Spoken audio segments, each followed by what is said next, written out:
U veljki sali Kulturno-prosvjetного društva Karpati u Verbaše školjare, kotri pestuju ruski i ukrajinski jazik z elementami nacionalnej kulturi, mali na hodu učic novi tehniki pisanja pisankoh.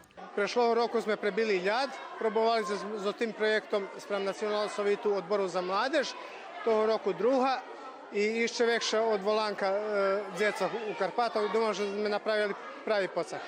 Думаме, že omasovime tu členstvo i dakle še počalo osipovati, ali zostim думаме, že omasovime. Pijatkom sme rano postavali, zberali sme u travi beteljinu, kveciki, a kad prišlo to čas da farbime, već kad sme kladli do botošov, do cibuljove i vodi, ljubo sme crtali z flomasterami, z temperami.